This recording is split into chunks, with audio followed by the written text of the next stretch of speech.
اللهم صل على النبي الهاشمي محمد وعلى آله وسلم تسليما. Assalamualaikum warahmatullahi wabarakatuh. Alhamdulillahi rabbil alamin wa bihi nasta'in ala umurid dunya waddin. Ashhadu an la ilaha illallah wahdahu la syarikalah wa ashhadu anna Muhammadan abduhu wa rasuluhu la nabiyya ba'dah. Allahumma salli wa sallim wa barik alaihi. Allahumma aftah lana bifutuhil arifin. Ya Allah, bukakanlah untuk kami segala hal yang telah kau buka bagi hamba-hambamu yang arifin, mereka yang mendalam dalam ma'rifah, seperti para nabimu, para rasulmu, para ulama, para aulia. Allahumma aftah lana bifutuhil arifin. Allahumma aftah lana bifutuhil arifin. Walhamdulillahi rabbil alamin. Hadirin hadirat sekalian, hamba-hamba Allah yang mulia, umat Nabi Muhammad sallallahu alaihi wasallam yang berbahagia, para ikhwan, para akhwat thariqah Qadiriyah wa Naqsabandiyah yang kami cinta, khususnya para kiai, para sesepuh, para ustaz, para ustazah, para tokoh masyarakat. Kita semua ini, kalau kata Jalaluddin Rumi, seorang sufi dari Konya, Turki, setiap orang diturunkan ke muka bumi membawa misi, membawa tugas khusus. Kalau dia tidak melaksanakan tugas itu, tidak ada orang lain yang bisa melaksanakannya. Karena setiap orang sudah ada tugas masing-masing. Dan kalau dia tidak melaksanakan tugas itu, alam semesta juga tidak jadi kacau. Karena Allah tetap memelihara. Setiap orang diturunkan ke bumi membawa tugas. Kalau dia tidak melaksanakannya, orang lain tidak bisa melaksanakan tugas itu. Dan kalau tugas itu tidak dilaksanakan, alam semesta juga tidak kacau. Allah masih bisa memelihara. Tetapi kalau dia tidak melaksanakannya, dia dimintai pertanggungjawab atas tugasnya itu nanti. Nah, kita ini juga punya tugas-tugas dari langit, terutama para guru, para kiai. Kita saling bergandeng tangan, saling memperkuat, saling silih asih, silih asah, silih asuh. Karena tugas kita semua mengajak orang untuk mendekat kepada Allah. Gitu. Kalau di Jakarta sering ditanya, kenapa sih kita harus bertarekat? Saya bilang, karena masyarakat modern ini sudah banyak tersesat. Loh, di mana sesatnya? Masyarakat modern ini terjebak oleh faham yang disebut antroposentrik. Antropo itu artinya manusia. Antropo itu manusia. Center itu artinya pusat. Jadi antroposentrik, banyak orang menganggap manusia itu sebagai pusat. Maka manusia mikirin dirinya saja, yang dirisaukan dirinya, ya, yang difikirkan dirinya, yang membuat dia galau dirinya. Ciri orang yang antroposentrik itu tiga. Cirinya tiga. Bagaimana dia memahami dirinya? Tunjukkan pada saya, mana dirimu? Yang mana dirimu? Orang bilang, inilah diriku. Bukan, itu dada. Sejak kapan kamu jadi orang? Sejak lahir. Apanya yang lahir? Ya badannya ini. Dari kaki sampai kepala itu terlahir. Ini dari kaki sampai kepala terlahir. Sejak badan ini lahir, maka disitulah aku mulai jadi orang. Jadi kalau begitu dirimu yang mana? Diriku ya ini, tubuh, badan. Kayaknya benar, tapi dalam pandangan Islam itu tidak tepat. Apalagi kita yang sudah belajar Thariqah Qadianiyah Naksabandiyah. Lihat dalam Sirul Asrar. Sebelum badan ini dicipta, sebelum tubuh ini dibentuk, sebelum Allah mengutus Jibril turun dan mengambil tanah-tanah di muka bumi, dibentuk jadi badan, Quran menyebutnya bashar, kita semua sudah dicipta oleh Allah di alam lahut sebagai ruh. Diri kita itu Allah cipta dalam wujud ruh. Jadi diri manusia itu bukan badan ini, ruh di alam lahut. Tapi banyak orang memahami diriku tubuh, badan. Mana dirimu? Tubuh, badan, benda, materi. Kalau kamu menganggap dirimu cuma benda, fisik, materi, berarti kamu orang yang materialistik. Nah, ini materialistik. Kamu terpaku pada kematerian, kamu terpaku pada kebendaan, ke fisik, sampai-sampai kamu nggak mudeng lagi tentang ruh. Kamu tidak faham lagi tentang ruh. Kamu sampai menganggap ruh dan jiwa itu seperti tidak ada. Ini derita pertama manusia modern. Dia menganggap dirinya tubuh, badan. Itu. Yang kedua, apa itu hidup? Mereka akan berkata, disebut hidup ketika badan ini masih hadir di muka bumi. Kenapa begitu? Kalau badanku mati, dikubur, busuk, hancur, musnah. Jadi, kematian adalah kemusnahan. Terus hidup itu apa? Hidup ketika badan masih hadir di muka bumi. Dan kalau badan mati, musnah, selesai. Jadi badan cuma sebatas bumi, hidup cuma sebatas bumi. Iya. Bumi yang bulat, ini bumi yang kita pijak ini kan bulat dan dia berputar terus. Bumi yang bulat dalam bahasa Latinnya itu seculum. Maka orang yang menganggap hidup cuma sebatas bumi, sebatas seculum, itulah orang yang disebut sekuler. Jadi sekuler itu artinya hidup yang terpaku pada seculum, pada kebumian saja. Kini di sini. Maka bagi orang sekuler tidak ada kehidupan lain. Ada kehidupan nanti, ada akhirat, ada surga, ada neraka. No, omong kosong. Dirimu cuma badan. Kalau badan mati, busuk, hancur, musnah, ya selesai. Apalagi yang mau hidup di akhirat? Kan ada ruh hidup di akhirat. Ruh itu nggak ada. Akhirat nggak ada. Surga neraka itu omong kosong. Itu hanya jualannya para agamawan aja. Buktinya teman-teman kita yang katanya udah pada kesana nggak kirim kabar tuh, nggak ada yang kirim SMS atau WA. Itu.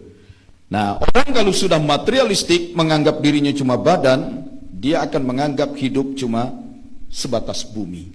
Dan karena itu orang-orang yang materialistik dan sekuler takut dengan kematian. Sebab kalau badannya mati, busuk, musnah. Kematian adalah kemusnahan. Oh, aku takut dengan mati. Nah, itu. Ada yang padahal semua badan pasti mati kan? Nah, kita ditiupkan masuk ke dalam badan, nanti badannya makin lama makin tua, lemah, sakit-sakitan, mati.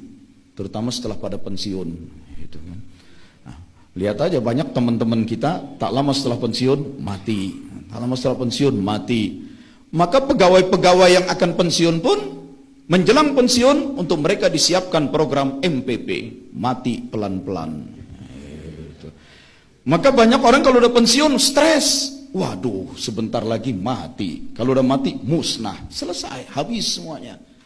Menjelang pensiun stres, menjelang akhir periode jabatan stres, jadi stres melulu. Itu berbeda dengan orang tarekat. Diri kita adalah ruh. Ruh ditiupkan masuk ke dalam bashar. Terlahir kedua bareng, ke dunia berdua bareng, ruh dan bashar. Makin lama makin tua, basharnya lemah, bashar mati. Begitu bashar kehabisan nyawa, blok, bashar mati. Ruh dicabut keluar, itu namanya wafat.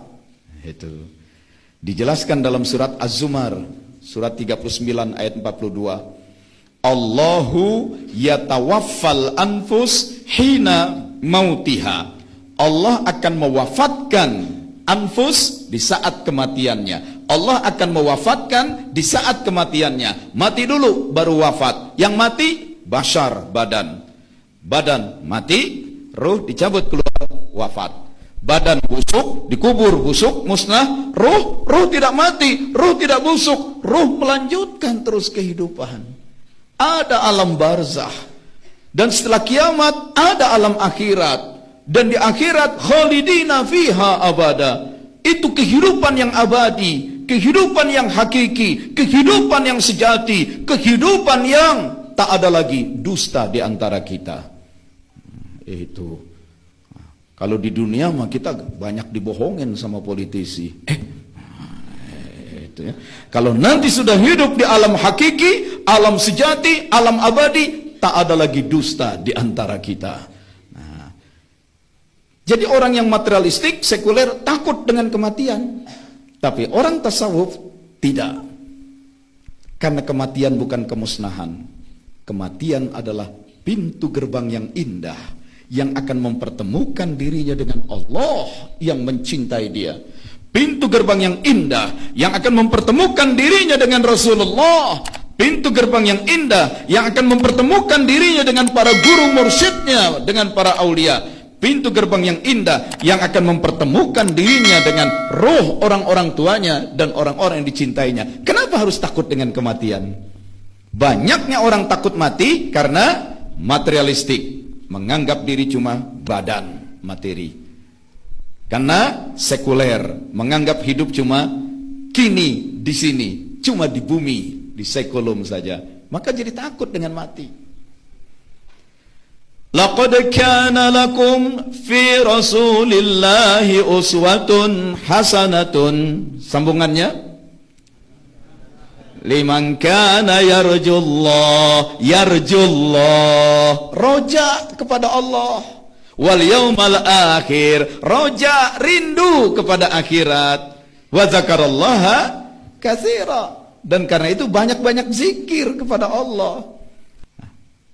Diutus Nabi Muhammad untuk apa? Sebagai teladan, uswah. Bermanfaat tidak? Bermanfaat. Bagi siapa? Bagi orang-orang yang masih materialistik dan sekuler, keberadaan Nabi Muhammad tidak bermanfaat. Tapi bagi orang-orang yang yarjullah wal yaumal akhir wa zakarallah katsira, nah itulah keberadaan Nabi Muhammad bermanfaat. Itu. Jadi kata liman kananya itu sambungannya yarjullah wal yaumal akhir wa zakarallaha katsira. Kenapa harus takut dengan kematian? Di masyarakat itu mati dianggap aib.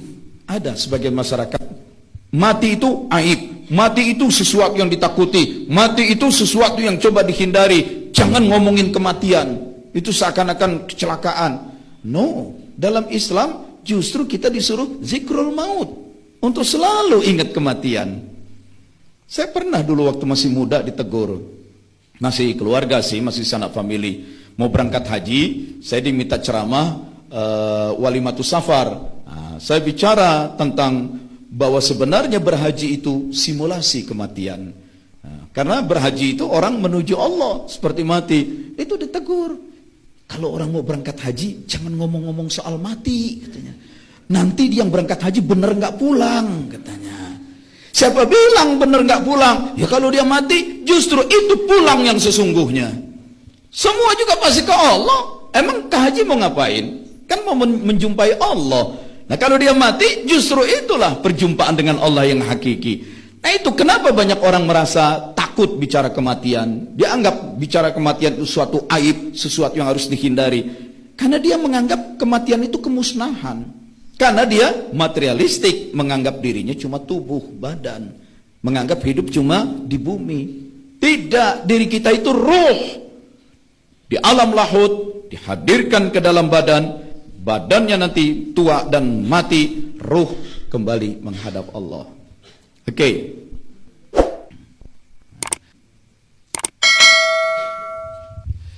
Jadi ada orang yang menganggap dirinya cuma tubuh, badan, ruh tidak ada. Mereka nggak percaya, nggak yakin adanya ruh.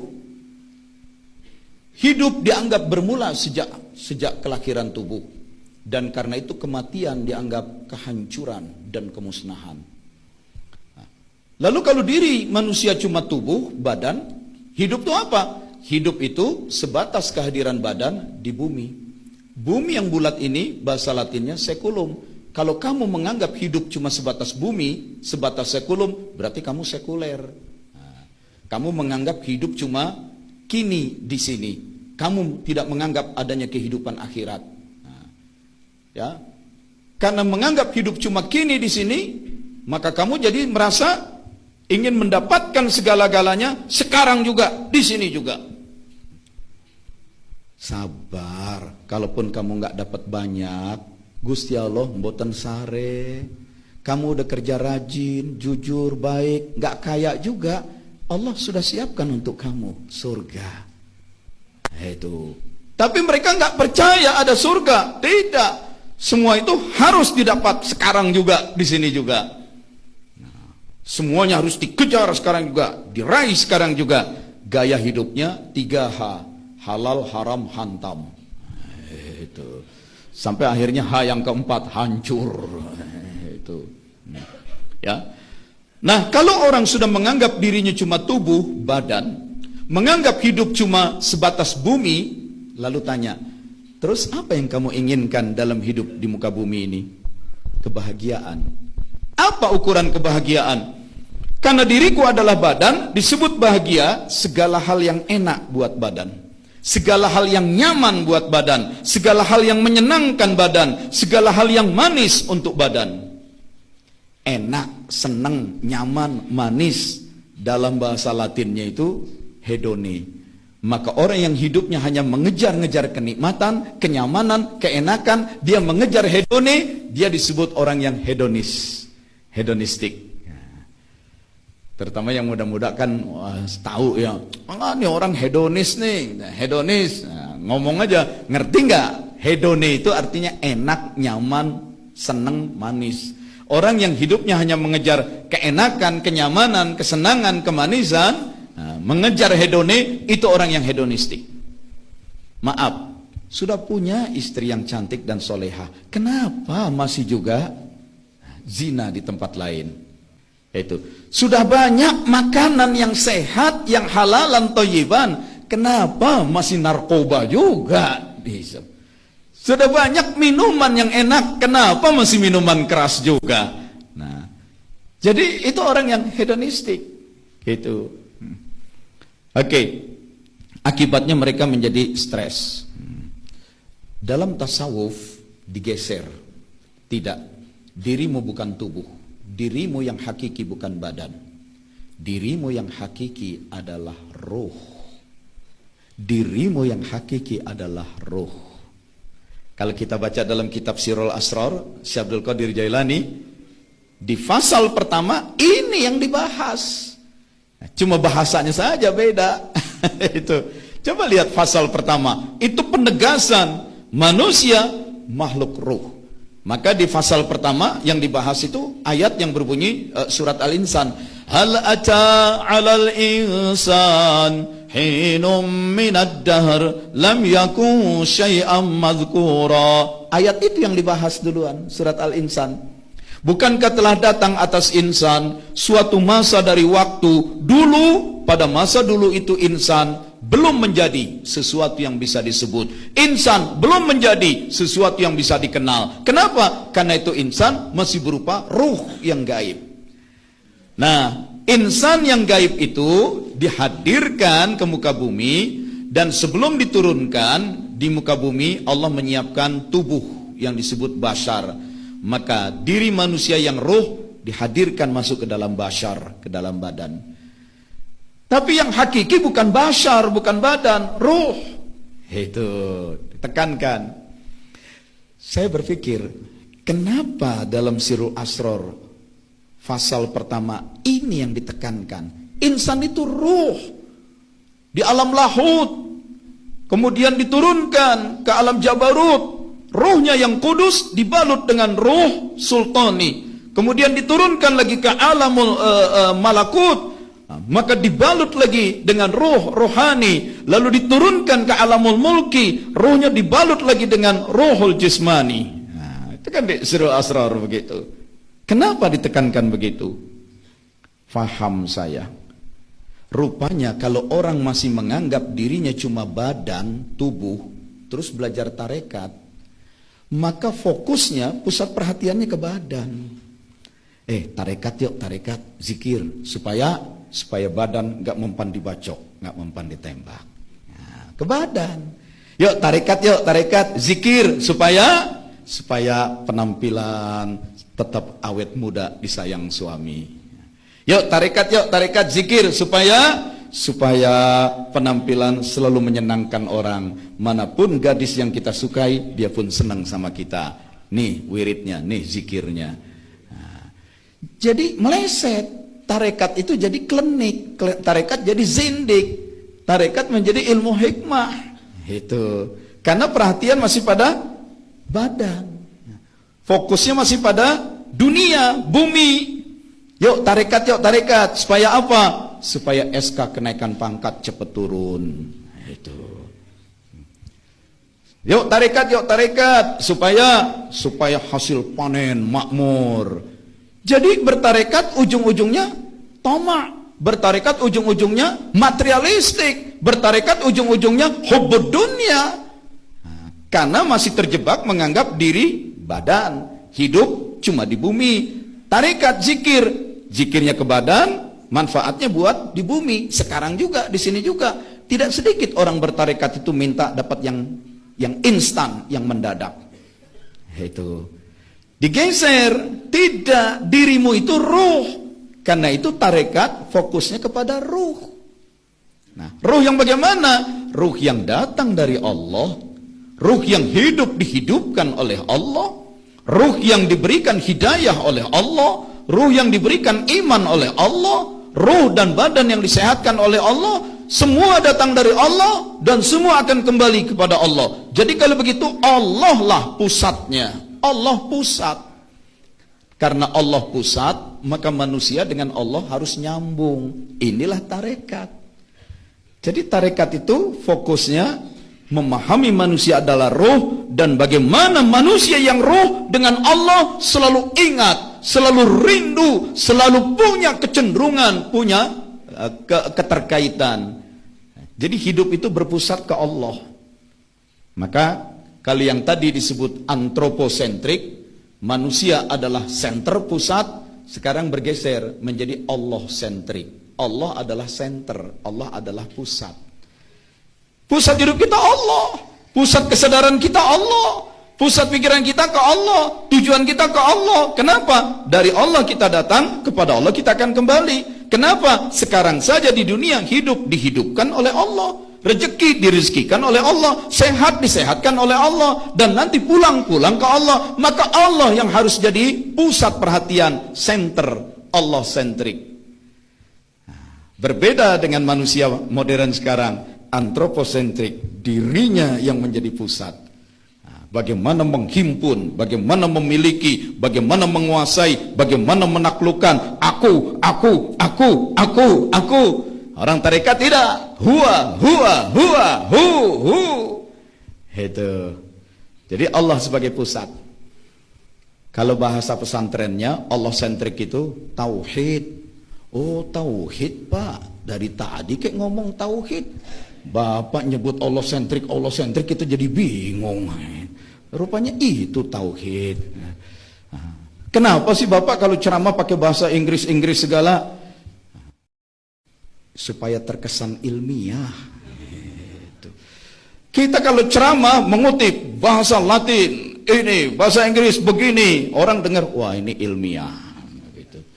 Nah, jadi kalau Anda disuruh ceramah biar terkesan ilmiah, tiap sebentar kutiplah istilah-istilah asing.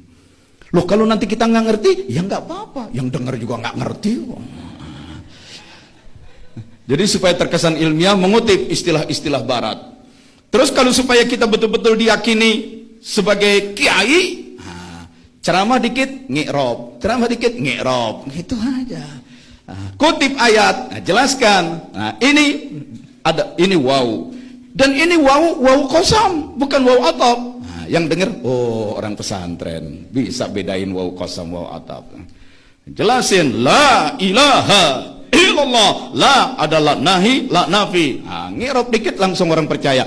Percaya dah. Itu. Jadi sebenarnya umat itu gampang dibohongin sebenarnya. Itu. Sudah dibohongin pakai ngi'rab, dibohongin pakai istilah-istilah kebarat-baratan, ada lagi dibohongin pakai kesaktian-kesaktian palsu. Itu gampang lagi itu ngikut ya. Wah, kalau udah begitu udah sufi ini katanya. Jadi fokusnya bagaimana ruh itu nyambung terus ke Allah. Dan pusatnya ruh adalah kolbu. Pusatnya ruh adalah kolbu. Dan tersambungnya manusia dengan Allah itu melalui kolbu. Surat Al-Anfal ayat 24. Itu. Nah, kalau dengar saya ceramah, Pak Jejen juga dulu begitu. Kalau mau ceramah, Kiai, ini ada ayat begini. Itu surat berapa, ayat berapa ya? Kalau kiai-kiai pesantrenan kan nggak bicara surat sekian, ayat sekian. Kutip ayat-ayat aja. Kenapa? Karena banyak yang sudah hafal Quran. Tapi kalau kita ceramah di hadapan orang-orang terdidik, terutama aktivis-aktivis Wahabi, PKS, itu harus sebutkan surat sekian ayat sekian, surat sekian ayat sekian. Itu kalau disebut surat sekian ayat sekian, oh berarti emang benar nih, kita nggak dibohongin katanya. Itu. Coba deh lihat, kalau kiai-kiai NU ceramah, wa qala Allah Ta'ala, langsung ayat, Allah Ta'ala. Tapi kalau gaya Wahabi, gaya PKS, surat sekian, ayat sekian, surat mana? Itu. Nah, Pak Wahyudin jadi gimana? Karena yang saya harus hadapi macamnya begitu juga, gitu. Jadi harus mereka dibikin yakin. Apalagi sekarang sudah ada handphone, ada medsos. Kita khutbah, ceramah, mengutip ayat, mengutip hadis, itu jamaah buka handphonenya, dia cari di Google. Betul nggak nih ayat yang tadi dibahas? Ini hadisnya bener nggak? Dia cari di Google. Nah, selesai habis sholat Jumat ditanya, Ustadz tadi hadisnya salah tuh katanya. Nah, yang mana? Nah, yang begini bunyi hadisnya. Oh iya, saya salah baca gitu. Ya kita ngapalin, dia nyari barusan, dia menang dia kan. Itu. Nah, sekarang kan semuanya gampang dicari di Google gitu. Jadi anak-anak IAIN pun sekarang kalau mau ceramah, cari bahan ceramah di Google. Memang ada ayat Quran berbunyi, fas'alu ahla dzikri in kuntum la ta'lamun. Bertanyalah kepada para ahli zikir jika kamu tidak tahu. Tapi banyak ustadz sekarang, fas'alu ahlal Google in kuntum la ta'lamun. Bertanyalah kepada para ahli Google jika kamu tidak tahu. Itu. Nah, bagaimana kolbu ini tersambung ke Allah? Kalau sudah tersambung, nanti dapat faid. Faid itu limpahan. Limpahan hidayah, limpahan karomah, limpahan magfirah, limpahan barokah, limpahan nikmah, limpahan, faid, fuyudur rabbani. Dapat deh fuyudur rabbani. Nah, dengan fuyudur rabbani itu, ya, kalau sudah dapat nur dari Allah, nurul hidayah, nurul magfirah, nurul barokah, nurul karomah. Kenapa dapatnya nur? Karena Allahu nurus samawati wal ard. Karena Allah nurus samawati wal ard, Allah nur cahaya langit dan bumi. Kalau sampai kolbunya bersambung ke Allah, dia dapat nur. Nurul magfirah, nurul karomah, nurul hidayah, dapat nur, jamaknya nur, anwar. Anwar yang suci, dapat al-anwarul qudsiyah, jadi kitabnya.